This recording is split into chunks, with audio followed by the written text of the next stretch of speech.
Buruh itu kan identik dengan ormas yang organisasi yang terlarang ini PKI. Itu saat Orde Baru itu yang dihembuskan. Pengacara juga buruh, dokter juga buruh karena dia mendapatkan hasil dari kerjaannya itu. Pengacara juga, dokter juga, termasuk presiden karena juga buruh. Jadi semua orang yang menerima upah adalah buruh, Bang ya. Hai Sobat Cerdas, jangan lupa subscribe dan aktifkan lonceng notifikasinya.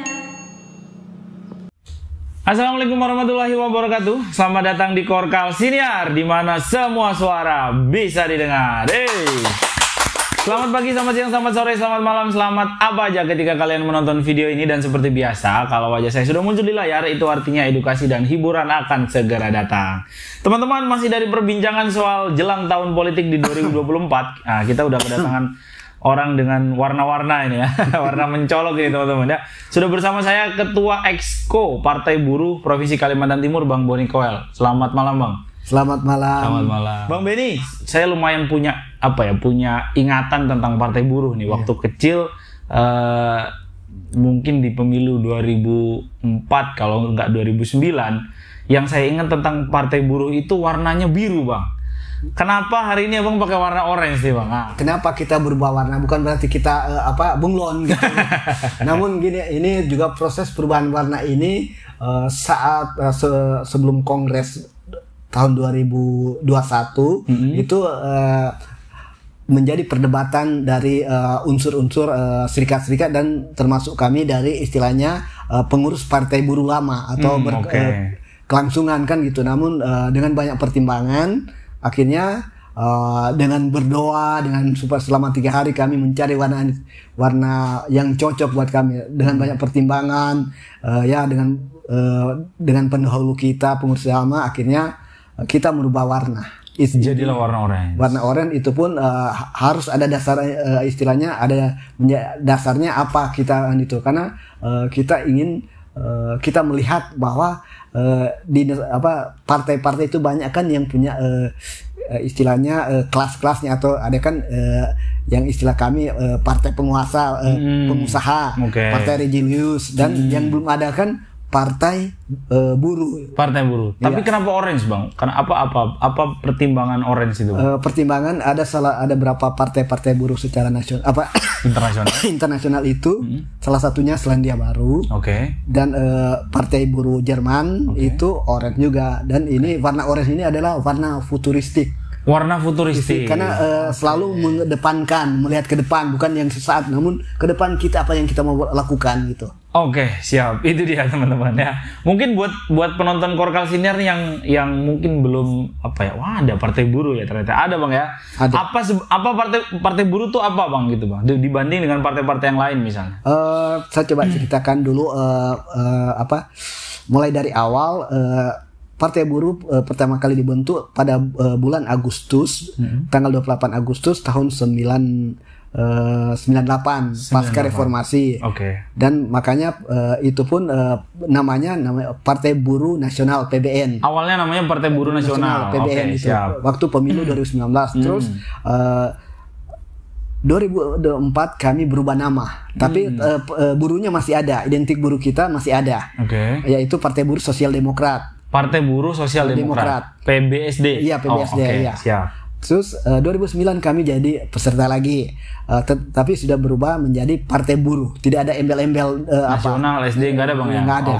Itu waktu itu kami menjadi peserta itu dalam proses juga cukup panjang, karena awalnya dinyatakan tidak lolos, tapi lolos juga karena perjuangan.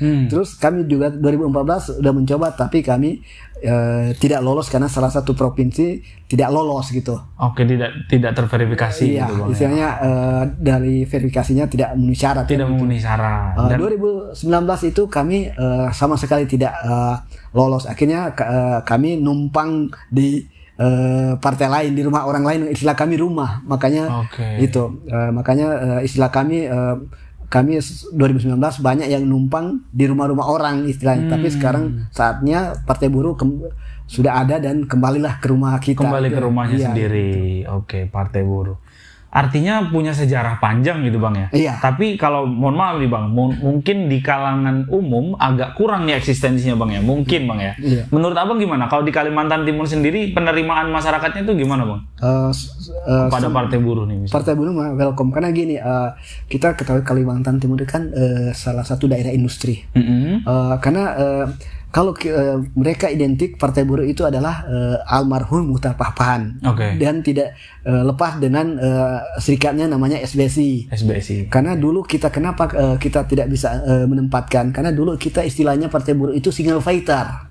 Karena satu serikat aja. Tapi kalau sekarang ini ada 4 konfederasi besar, itu KSPI, KPBI, KSPSI Andi Gani, terus ditambah Serikat Petani Indonesia SPI. Terus ditambah lagi ada namanya di Serikat Buruh itu ada namanya federasi. Itu ada kurang lebih 60 federasi itu bergabung dengan Partai Buruh sekarang. Makanya kalau sekarang kita istilahnya kita sudah Serikat Buruh Serikat Pekerja ini udah mulai sadar kita harus membangun satu politik yang memperjuangkan nasib kita, dan kami sangat berterima kasih dengan adanya Undang-Undang Omnibus Law Cipta Kerja. Dengan adanya undang-undang itu kami ini bangkit kembali hidup Partai Buruh, dan bukan lagi seperti Partai Buruh yang lama yang hanya satu, tapi ini sudah menjadi cukup besar. Makanya kami sangat berterima kasih dengan adanya Undang-Undang Cipta Kerja Omnibus Law ini. Serikat-serikat itu menyadari, karena intinya adalah permasalahan itu sama, masalah bagaimana adanya undang-undang, masalahnya adalah terhadap adanya Undang-Undang Omnibus Law Cipta Kerja. Itu yang membangkitkan, menghidupkan kembali serikat-serikat atau serikat buruh serikat pekerja yang ada. Namun ya saya katakan memang masih ada yang belum bergabung ke kami Serikat Buruh Serikat Pekerja. Namun ya kita tetap jalan. Gitu. Siap. Nah berarti kalau misalnya ditarik secara umum gitu Bang. Kalau Partai Buruh ini berarti partainya pekerja lah gitu Bang. Partainya pekerja. Nah, kan kalau sekarang kita ngelihat isu atau perbincangan mengenai pekerja, mengenai mengenai para buruh gitu. Mungkin sebenarnya dari dulu gitu ya, tapi mungkin perbincangannya sekarang agak lebih dilakukan oleh banyak orang gitu. Karena mungkin media sosial dan lain sebagainya. Selalu masalahnya masih sama Bang, soal kesejahteraan gitu. Nah, partai politik sebagai sebuah kendaraan untuk menuju perbaikan gitu. Selalu punya misi atau selalu punya tugas yang berat untuk menyelesaikan permasalahan yang ada yang dibawa gitu. Nah, Partai Buruh sendiri spesifik di Kalimantan Timur lah gitu. Kira-kira apa yang ingin disuarakan kepada masyarakat, apa yang ingin diperjuangkan gitu? Pertama yang harus kami perjuangkan adalah pertama secara nasional dulu saya sebutkan bagaimana Undang-Undang Omnibus Law itu atau Cipta Kerja itu dicabut, karena itulah sumber masalah sebenarnya. Gimana buruh itu mau sejahtera kalau undang-undangnya seperti itu? Yang Cipta Kerja ini contohnya masalah outsourcing, kontrak kerja, upah dan perlindungan lain. Itu salah satu masalah, karena yang menjadi top masalah bersama Serikat Buruh atau apapun yang istilah Serikat Buruh atau Serikat Pekerja itu adalah masalah undang-undang ini Cipta Kerja. Itu karena sumber gimana buruh ini mau sejahtera kalau cuma dikontrak 3 bulan, 6 bulan, sebulan, dan itu kalau sebelumnya itu kan ada Undang-Undang Nomor 13 2003 itu kan ada batasannya. Tapi kalau sekarang tidak ada lagi. Istilahnya ini sudah kontrak seumur hidup, itu yang tidak ada batasan. Siap. Dan inilah yang kami sebut juga kita sebenarnya yang sudah dilegalkan oleh negara juga. Artinya negara melegalisasi berpihakan kepada buruh gitu Bang ya. Dengan adanya Undang-Undang Omnibus Law ini Cipta Kerja. Siap. Di Kaltim gimana Bang persoalannya? Maksudnya bagaimana Abang melihat sejauh ini? Bang Benny kan juga udah berkecimpung di dunia perburuhan sejak lama gitu, mengadvokasi dan lain sebagainya. Gambarannya di Kaltim ini gimana? Apakah relatif sejahtera? Tadi Abang bilang di Kaltim banyak industri gitu kan?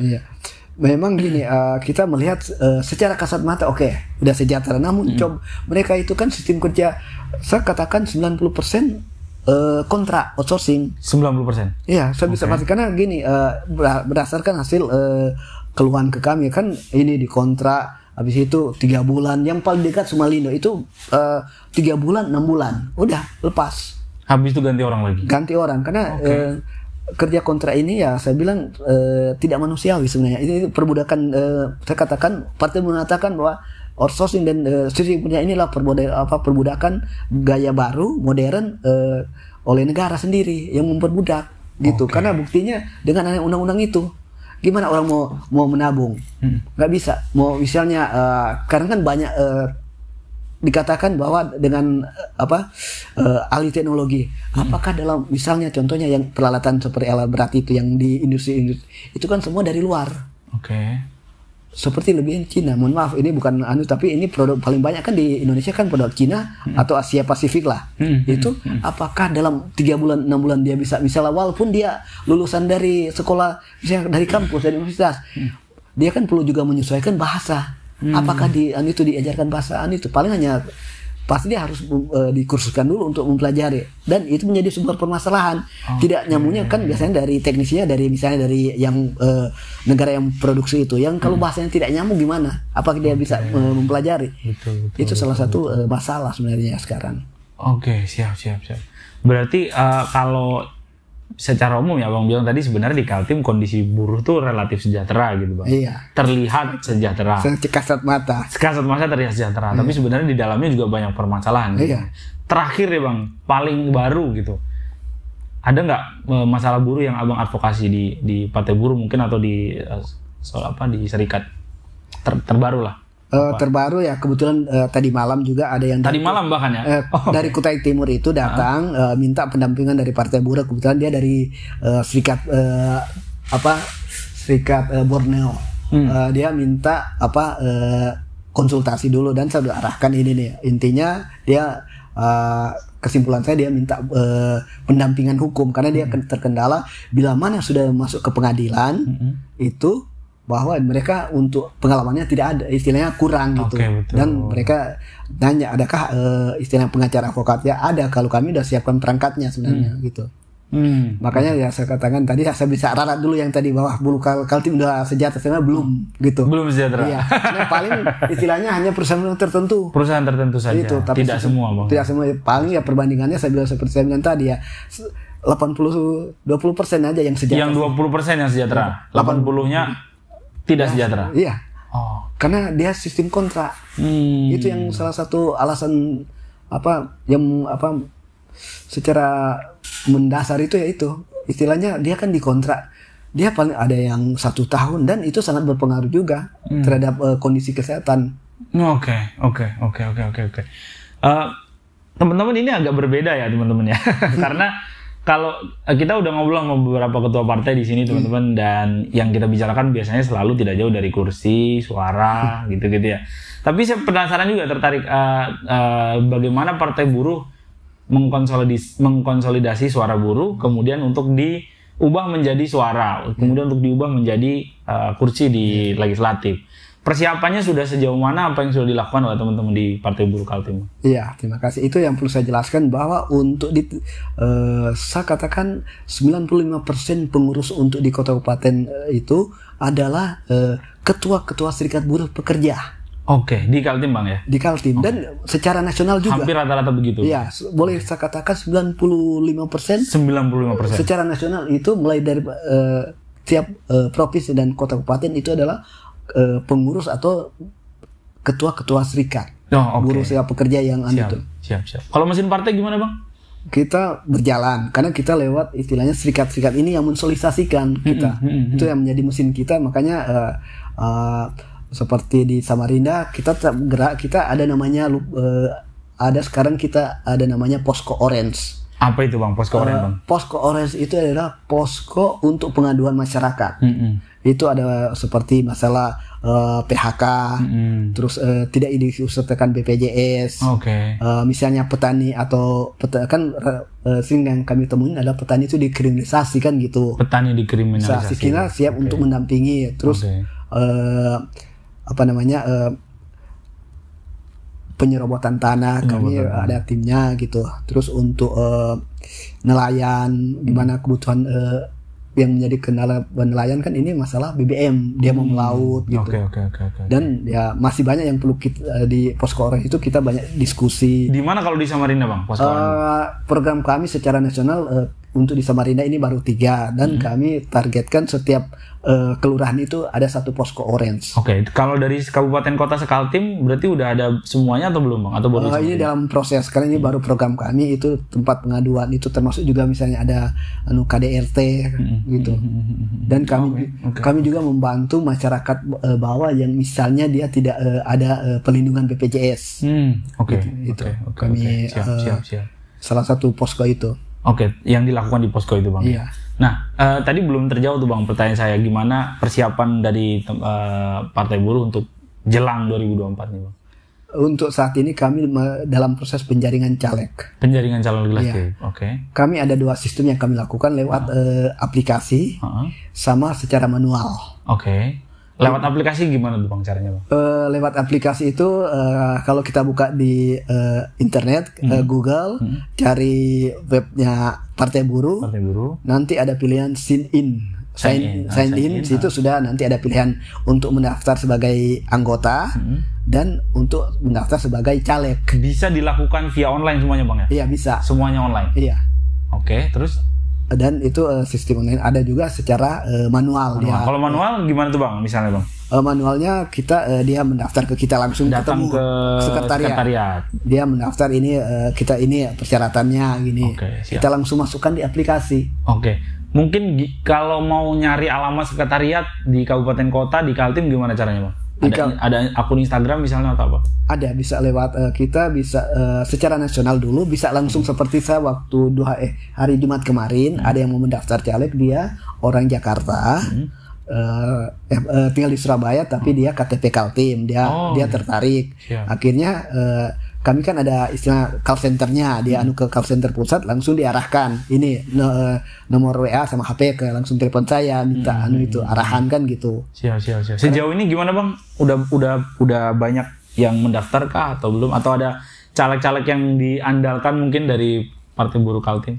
Ada saat ini boleh dikata kita sudah 40% sudah mulai terisi. 40% dari semua dapil Bang ya? Iya, untuk provinsi termasuk juga di kota kabupaten. Oke. Karena kita setiap kan ada evaluasi. Kan kita punya sistem, saya bisa buka sih berapa sih misalnya Samarinda yang untuk khusus DPRD Kota Samarinda udah berapa kan bisa lihat datanya kan ini. Gitu. Begitu juga untuk misalnya caleg provinsi. Kita bisa lihat dari yang mendaftar secara online. Saya kan punya akses kalau di KPU kan namanya Silon. Kalau kita namanya APB. Aplikasi Partai Buruh. Di situ kita saya dikasih akses oleh pusat yang IT pusat untuk bisa membuka setiap 2 hari atau setiap hari saya cek ada yang bergabung nggak untuk jadi caleg kan gitu. Oke. Target gimana Bang? Target untuk caleg provinsi yaitu kita ada berapa yang kita sudah petakan, kita ada target 3 sampai 6. 3-6 kursi. Iya, masing-masing kan Kaltim kan 6 dapil. Kita targetkan 3-6 masing-masing kan itu. Kalau di daerah kira-kira gimana Bang? Di 2-5 minimal ya. Iya. Setiap kabupaten kota. Iya, itu. Oke. Terus ininya gimana Bang? Apa namanya kan ada peta politik misalnya untuk kayaknya Partai Buruh ini lebih diterima di Samarinda misalnya atau lebih diterima di Sangatta atau kantong-kantong suaranya Partai Buruh kira-kira di mana nih Bang? Yang seperti di kita lebih banyak di perusahaan-perusahaan industri. Contohnya kalau di Samarinda ada yang kita targetkan seperti di Sungai Kunjang itu di pergudangan. Oh iya betul, kawasan pergudangan. Iya. Terus kalau di Samarinda Samarinda seberang kan termasuk Palaran itu target kita. Sama Samarinda Utara yang daerah-daerah istilahnya yang berbasis industri lah. Artinya berarti kantong-kantong suaranya emang di wilayah-wilayah yang banyak kawasan industrinya. Iya, gitu, yang berbasis buruh gitu. Berbasis buruh. Industri gitu. Nah, kalau kita lihat sebenarnya pergerakan buruh itu kan bisa dibilang salah satu pergerakan yang lama gitu Bang. Maksudnya bukan pergerakan yang baru tiba-tiba muncul gitu. menurut abang sejauh ini sulit nggak bang untuk mengedukasi masyarakat untuk oke, ini ada nih partai buruh yang siap mengadvokasi teman-teman yang memperjuangkan aspirasi teman-teman buruh, terutama para pekerja gitu. Artinya seberapa sulit abang sejauh ini melakukan sosialisasi terkait partai buruh ini? Sebenarnya kami tidak sulit. Tidak sulit bang. Ya karena gini, kalau metode kami kan ada sosialisasi itu namanya satu salam satu pintu itu kita datangin buruh menjelaskan. Itu namanya program satu itu yang memang banyak yang kaget loh, masih adakah partai buruh? Nah itu dia. Itu akhirnya kami jelaskan ya ini buktinya kita. Itu ya makanya mungkin bahkan jadi bahan perundingan di KPU dulu saya kok uang dari partai buruh dari mana sampai lolos, yang lain udah bisa 2-3 M. Kalau kami kan sistem urunan pusat itu kami istilahnya memang kami selain mereka udah kenal dan memang penggerak kami serikat-serikat buruh serikat pekerja. Oke. Gitu. Contohnya memang target kami di Dapil 6 sama Dapil 3. Dapil 6 dan Dapil 3. Dapil Pasir Penajam. Itu karena itu kan industri sama Kutai Kartanegara. Kukar juga lumayan ini bang ya. Ya itu. Pokoknya di mana yang kita sudah petakan, kami ada secara udah pemetaan sudah ada. Gitu. Kan ini partai yang sifatnya spesifik gitu bang ya, buruh gitu. Iya. Buruh. Yakin bang ya, optimis bang ya? Saya optimis karena gini, kenapa ini salah satu mungkin perjuangan buruh bersama. Karena gini, karena serikat buruh serikat pekerja itu tidak lepas dengan satu masalah yang sama, yaitu masalah undang-undang cipta kerja. Itu sekiranya tidak ada yang menyuarakan itu, buruh tetap sengsara, tetap menderita. Karena akan jadi budak. Saya bilang kasarnya istilah kami bicara perbudakan modern bang. Iya, modern gitu. Karena gimana dia bisa menyimpan kalau cuma 3 bulan ganti istilahnya di kontrak. Habis itu upahnya juga nggak sesuai lagi. Iya. Dan itu salah satu juga kami ada perjuangan kami untuk waktu May Day dulu, waktu di depan kantor gubernur itu salah satu orasi saya adalah ingin memperjuangkan tenaga honor. Oh itu juga bagian dari. Iya, bagian perjuangan kami nanti karena gini, yang namanya dia kan bekerja. Kalau honor itu kan dibayarnya kan 3 bulan sekali. Dan ada satu perjuangan kami untuk tenaga honor itu untuk saat dia bekerja dia sudah mendapat upah sesuai UMP. Itu salah satu saya juga di sini salah satu kampanye saya di itu karena gini di Kaltim ini kan kurang lebih 60-an ribu yang tenaga honor. Saya ingin tahu tanggapan Bang Benny terkait usaha dari gubernur kita, Pak Isran, untuk bisa dibilang mengadvokasi teman-teman honor. Sejauh ini menurut Abang gimana? Apakah sudah on track atau cuma istilahnya atraksi politik atau apa menurut Abang itu? Kalau saya melihat gini, ya ini baru tanda petik. Selama ini kan kita tahu beliau. Gimana ngomongannya, tapi ini yang kita tahu nih maksudnya apa nih bang?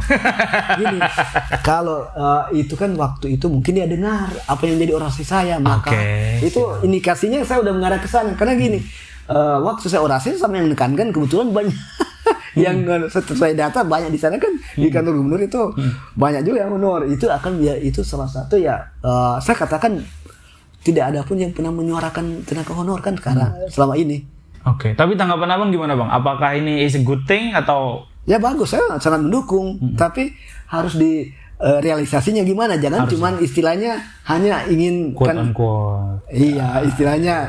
Makanya saya ada beberapa orang yang honor yang udah bergabung kami, saya udah coba pantau aja dulu, gitu. Karena gini, yang sampai itu hanya untuk supaya seolah-olah beliau itu ini perhatian. Harus kan ada konkretnya, harus konkret bang ya. Apa menurut Abang solusi yang konkret untuk honorer itu apa misalnya bang? Istilahnya pertama statusnya. Kan kabarnya terakhir diberikan kesempatan untuk P3K misalnya. Iya. Cukupkah itu menurut Abang? Ya itu kan untuk tahap pertama. Untuk tahap pertama udah bilang cukup bang ya. Cukup. Kedua kita lihat apakah dari kesejahteraan pengupahannya gimana. Jangan sampai dia udah di P3K tapi upahnya di bawah UMR. Itu yang harus kita harus tetap dikritisi, iya. betul. Tapi secara umum diapresiasi Bang ya. Iya, diapresiasi karena itu berarti saya katakan itu bahwa salah satu tuntutan kami orasi saya waktu tanggal 14 Mei. Waktu May Day kan hari Minggu, akhirnya kami tunda secara sosial. Itu hari Sabtu kami katakan kami tidak akan mengganggu. Kalau hari Minggu kan tapi kami waktu itu orasi bagi-bagi brosur sama itu, dan orasi saya itu dengan nyaring. Saya bilang salah satu perjuangan kami karena saya lihat situasi kan politik itu kan kita harus melihat sikon apa yang bisa kita itu karena banyak orang kan sore-sore itu orang udah bahkan kepala satu kok kenapa ngomong gitu, saya bilang itu fakta. Itu sampai ada berapa orang Satpol PP yang datangin saya kan gitu, Bapak jangan ngomong gitu loh. Ini kan kami menyampaikan pendapat. Betul. Gitu. Betul. Dan saya udah punya data di Kaltim itu kurang lebih 60.000. 60.000 honorer Bang. Iya. Wow. Tapi saya jadi penasaran sebenarnya deskripsi atau arti buruh itu apa Bang? Siapa buruh itu? Buruh itu kalau kita secara buka kamus bahasa Indonesia KBBI itu siapa saja yang menerima upah itu adalah buruh. Siapa saja yang menerima upah? Termasuk gubernur. Karena dia juga buruh berarti. Buruh digaji sama sama pemerintah. Termasuk presiden. Digaji sama negara. Okay. Kan negara itu kan termasuk istilahnya yang menggaji dia. Pokoknya intinya bahwa buruh itu adalah yang menerima gaji. Siapapun yang menerima upah. Siapapun menerima upah. Oke, siap.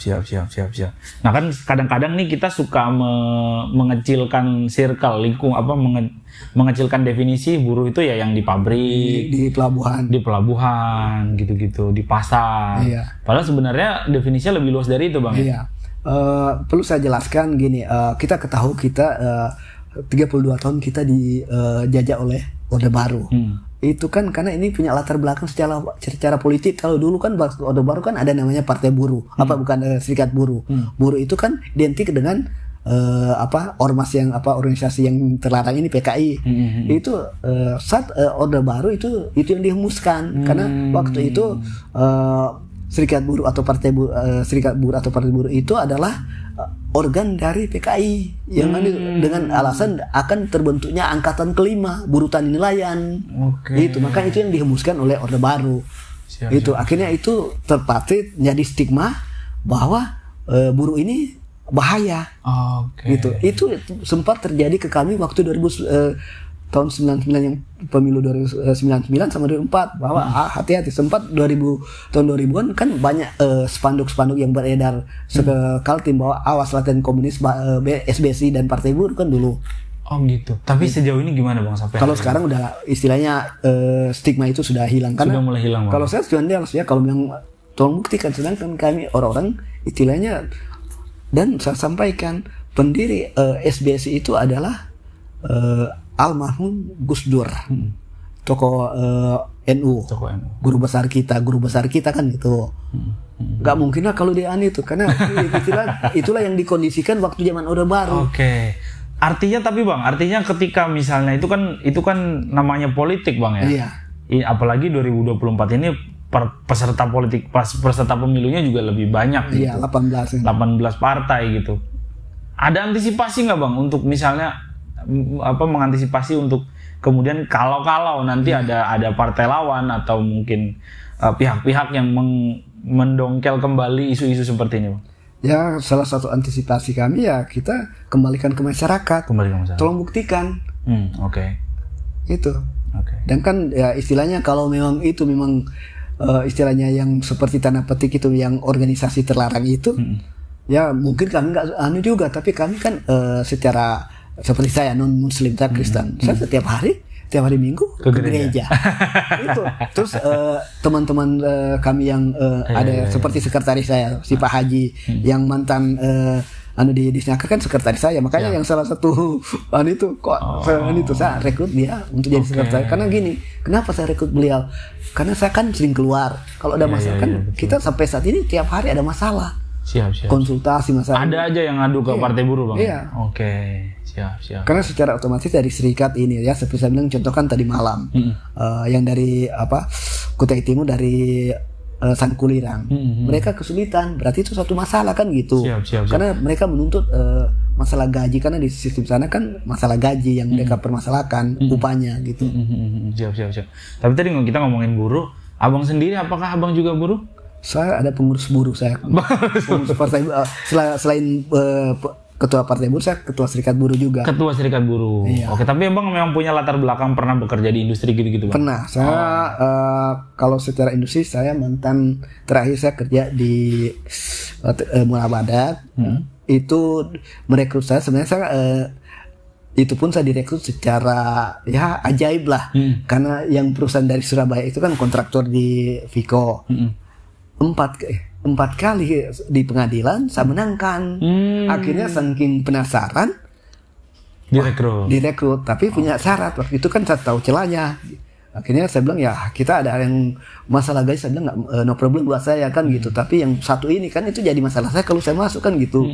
Betul, akhirnya itu. Dan saya juga sempat di Kalimanis Group. Gitu. Karena perkayuan saya di Kalimanis itu pertama kali membentuk Serikat Buruh SBSI tahun 97 akhir. Justru memulainya dari situ. Iya. Oke, siap. Nah, ini sambil saya mau ini, Bang, biar teman-teman penonton ini dapat penonton korporasinya dapat gambaran apa dan siapa buruh gitu, supaya relate gitu, Bang. Iya. Freelancer buruh, Bang ya? Buruh. Ojek online? Buruh. Guru? Buruh. Pekerja kreatif? Buruh. Karena gini, saya potong. Kreatif itu kan dia bekerja, walaupun pengacara juga buruh, dokter juga buruh. Karena dia mendapatkan hasil dari kerjaannya itu. Berarti dia buruh yang mendapatkan penghasilan, upah atau dari ada dua. Dari kerjanya secara seperti dokter, pengacara, yang pekerja kreatif itu kan dia melakukan pekerjaan, dari hasil pekerjaan itu dia dihargain, berarti itu upah buat dia, betul. Gitu. Gitu definisi buruh. Makanya banyak yang keliru, buruh ini nih formal sama informal. Tapi saya bilang pengacara juga, dokter juga, termasuk presiden karena juga buruh. Karena dia bekerja untuk ada yang dia kerjakan gitu. Ini menarik, mungkin banyak yang itu. Itu dia teman-teman. Jadi semua orang yang menerima upah adalah buruh, Bang ya? Iya. Itu dia. Jadi buruh tidak hanya yang bekerja di industri atau jasa dan lain sebagainya. Nah, ini mungkin teman-teman ada gambaran secara umum nanti apakah kemudian memilih untuk bergabung ke Partai Buruh atau menjadi simpatisan atau mendukung, silahkan nanti dicek di sosial medianya Partai Buruh, Bang ya? Iya. Kalimat apa namanya, Bang?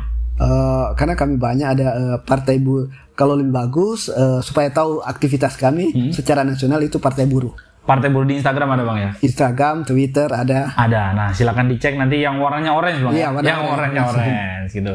Lagi pendaftaran caleg sampai kapan, Bang? Sampai tanggal 24 Maret.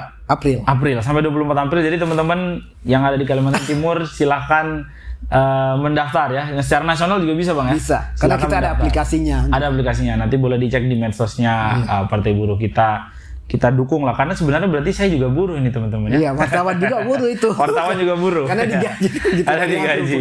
Iya. Oke, siap kalau gitu. Terima kasih banyak Bang Benny sudah datang ke sini, Bang. Mungkin ada bisa saya bicara lagi. Oh, boleh, silakan.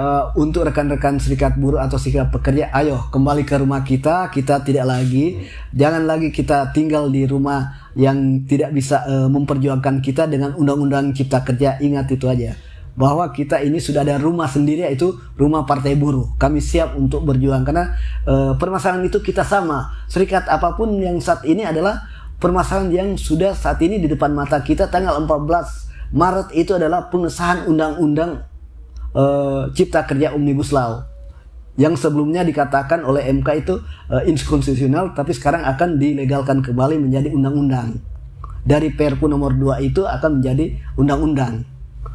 Yang akan dilaksanakan rapat paripurna DPR tanggal 14 Maret ini akan diundang-undangkan kembali.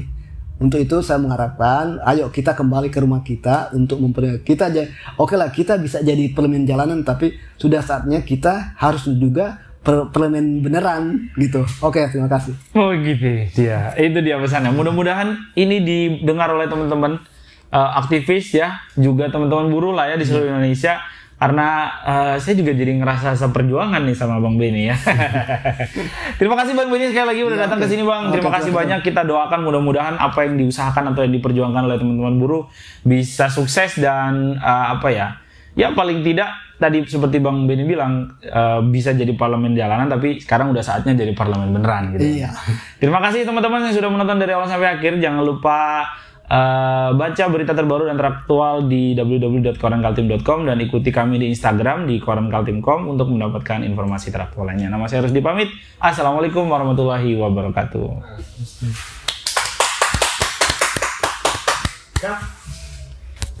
Oke.